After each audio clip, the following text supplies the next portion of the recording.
Hello दोस्तों, आज हम जानेंगे कि डीप फ्रीजर के इलेक्ट्रिक पार्ट्स का जो कनेक्शन होता है यानी वायरिंग जो होता है उसका वायरिंग किस प्रकार से किया जाएगा। एकदम बिल्कुल बेसिक से जीरो से समझेंगे कि इसका वायरिंग किस प्रकार से किया जाता है।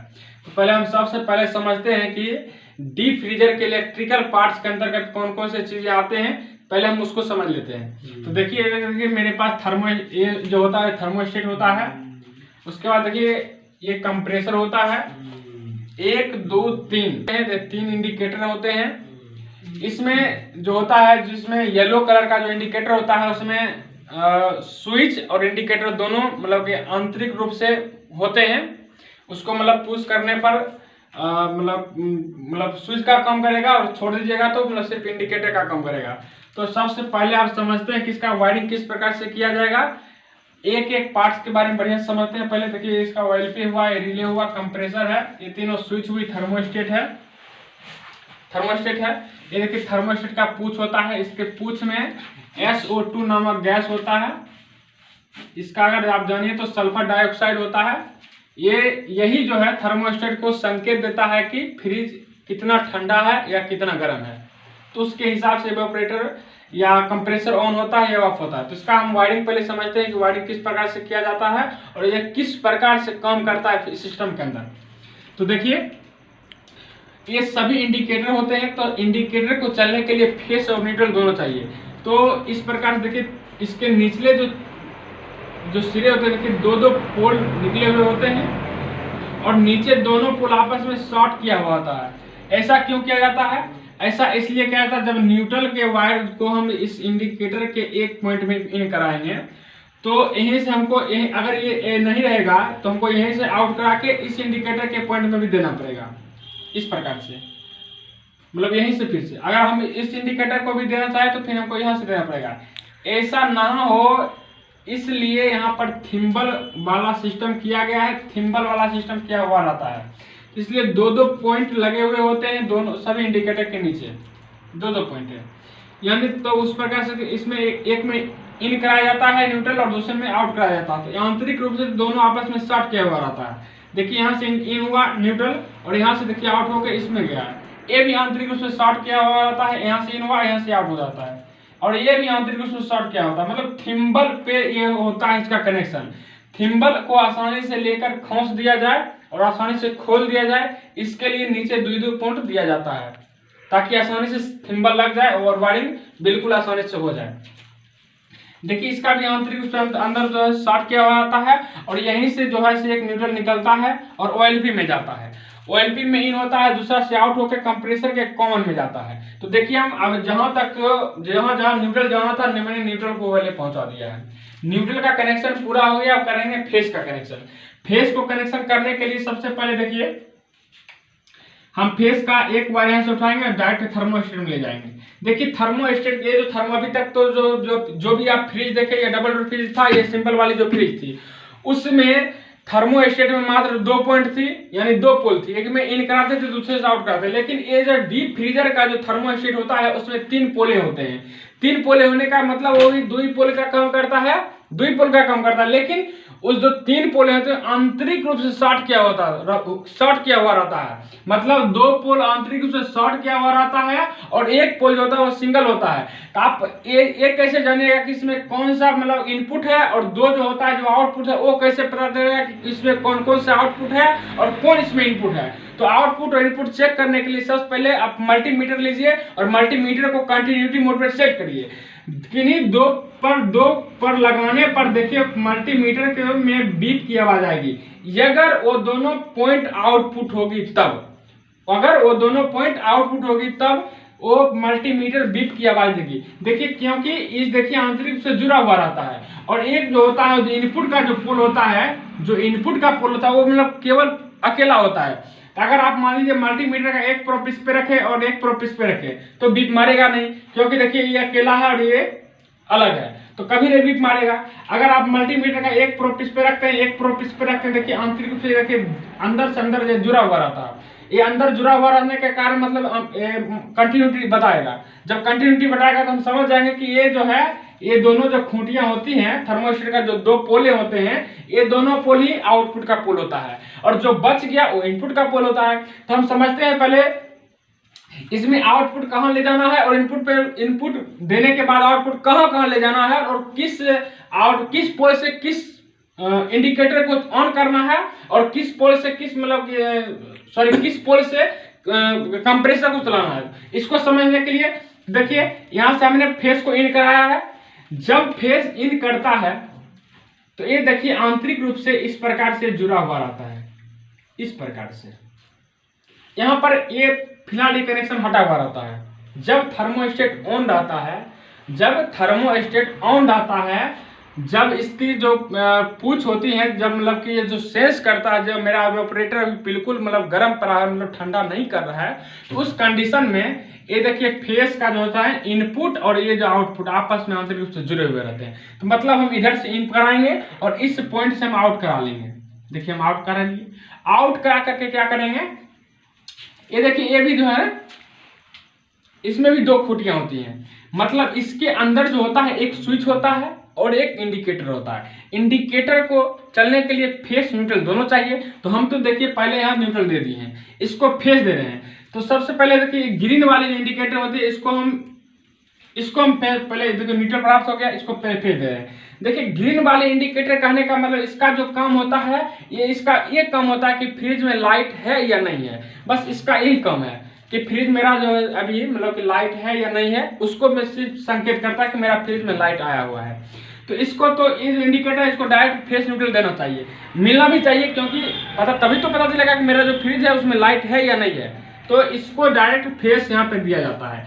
ये भी आंतरिक रूप से शॉर्ट किया हुआ रहता है, सब थिम्बल पे रहता है, थिम्बल बेस। ये जो जितना भी कनेक्टर होते हैं सब थिम्बल पे होते हैं। तो जैसे यहाँ से मैं इस तरह के इसको इन कराएं, इस ग्रे वाले इंडिकेटर के एक पोल पे इन कराएं और आंतरिक रूप से दोनों देखिए शॉर्ट किया हुआ रहता है, और दूसरे से आउट करवा के इस इंडिकेटर के इस पॉइंट पे दे देते हैं, इस पॉइंट पे देते हैं। अब देखिए इसको न्यूट्रल यहाँ से मिलेगा, इसको फेस मिलेगा। जब देखिए ये इंडिकेटर जब ऑन रहेगी तो पता चलेगा कि मेरा डीप फ्रीजर ऑन है, मतलब इसमें लाइट आ रही है।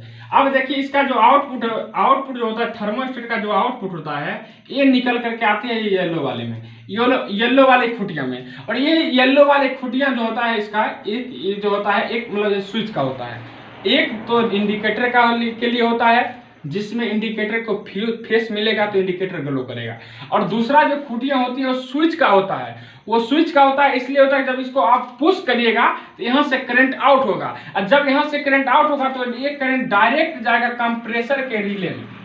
देखिए ये करंट डायरेक्ट जाएगा कंप्रेसर के रिले में। जब स्विच को आप पुश करिएगा तो डायरेक्ट करंट जाएगा कंप्रेसर के रिले में। देखिए यहाँ पर रिले है, रिले बना हुआ है, देखिए इस प्रकार से जाएगा डायरेक्ट कंप्रेसर के रिले में। और कंप्रेसर के रिले में जाने के बाद देखिए रिले का कनेक्शन इस प्रकार से किया जाता है, एक जो होता है एक मतलब कि रनिंग में जाता है और दूसरा स्टार्टिंग में जाता है। रिले का काम होता है मतलब कंप्रेसर को झटका देकर ऑन करने का, बस और कुछ नहीं। रिले का काम होता है कंप्रेसर को झटका देकर ऑन करने का। और ओएलपी का जो काम होता है ओवरलोड प्रोटेक्टर, इसका काम होता है कंप्रेसर अगर ओवर हीट हो जाए या हाई एम्पियर जब लेने लगे, यानी कंप्रेसर जब गर्म हो जाए, तो इसमें ब्राइमेक लीक स्ट्रिक नामक एक पत्ती होती है जो काफी लचीले होते हैं। जब ये गर्म होती है कंप्रेसर के ऊपरी भाग में कॉमन भाग में लगे हुए होते हैं, इसमें जो पत्ती होती है नरम लोहे की होती है, ठीक है, उसको उस पत्ती का नाम होता है ब्राइमेक लीक स्ट्रिक। जब ये गर्म होती है तो इसका जो होता है मतलब कि मतलब इस प्रकार से आंतरिक का मतलब देखिए इस प्रकार से इसका भी कनेक्शन किया जाता है इस प्रकार से।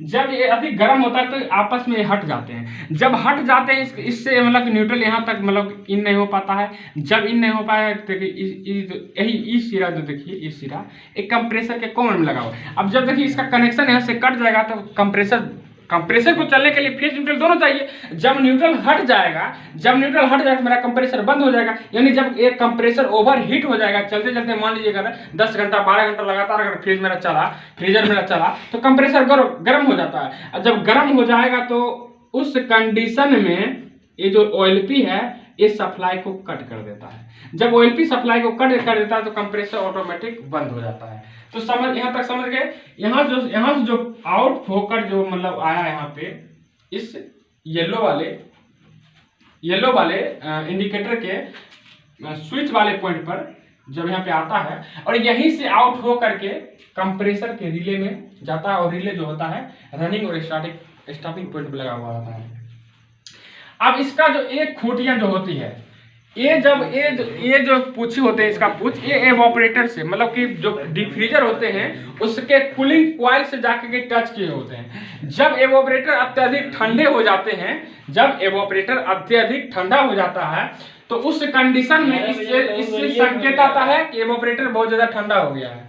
ठीक है, उस कंडीशन में संकेत आता है कि मेरा जो डिफ्रीजर है अत्यधिक ठंडा हो गया, इसमें बर्फ जमने लगा है। तो उस कंडीशन में संकेत देता है, तो उस कंडीशन में इसका जो देखिए इनपुट का जो फेस होता है, जो इनपुट का फेस होता है, जो डायरेक्ट देखिए आउटपुट इससे होकर के डायरेक्ट जो जा रहा है रिले में, जो डायरेक्ट रिले में जा रहा है, अब ये क्या करेगा, यहां से इसको काट देगा, ये लाइन इसको काट देगा और ये लाइनियां इससे जोड़ देगा, ये लाइनियां जो है इससे जोड़ देगा। और इसका कनेक्शन जो होता है रेड, इसमें एक रेड इंडिकेटर लगा हुआ होता है, उससे क्या हुआ होता है इससे।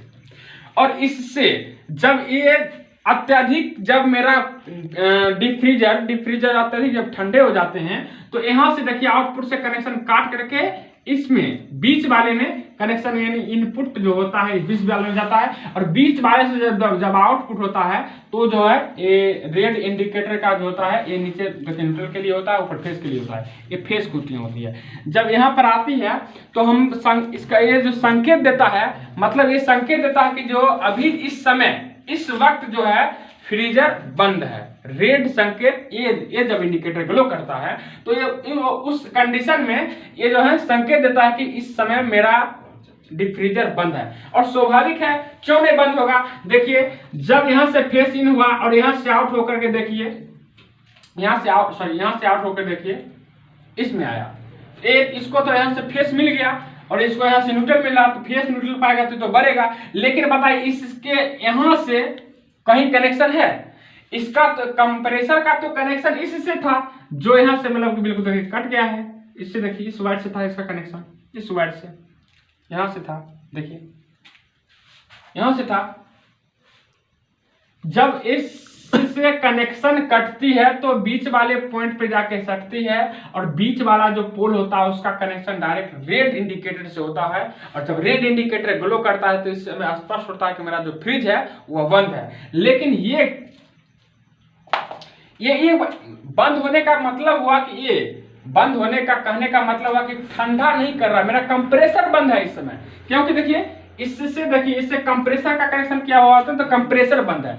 लेकिन ये जो इंडिकेटर है ग्रीन इंडिकेटर, ये बंदता रहेगा क्योंकि इसको डायरेक्ट न्यूट्रल और फेज मिल रहा है। यहां से देखा जा सकता है कि डीप फ्रीजर में लाइन आ रही है, डीप फ्रीजर में लाइन आ रही है, लेकिन जब ये इंडिकेटर बढ़ना शुरू हो जाता है तब ये पता चलता है कि ये जो अभी इस वक्त एक कंप्रेसर मोटर मेरा ऑफ है। जब कंप्रेसर में मोटर ऑफ होता है तो कूलिंग का पूरा सिस्टम ऑफ होता है, क्योंकि जितना भी कूलिंग का सिस्टम होता है, चाहे वो मतलब सेक्शन लाइन हो डिस्चार्ज लाइन हो, वो मतलब कंडेंसर में जाता है तो मतलब कंप्रेसर से ही जाता है। जब मेरा कंप्रेसर ही बंद रहेगा, जब इसमें पंपिंग ही नहीं होगी तो उसमें गैस का संचार कहां से होगा। जब गैस का संचार नहीं होगा तो ठंडा नहीं करेगा, स्वाभाविक है वो ठंडा नहीं करेगा। तो हम उम्मीद करते हैं कि आप उसको ये अच्छा से समझ में आया होगा।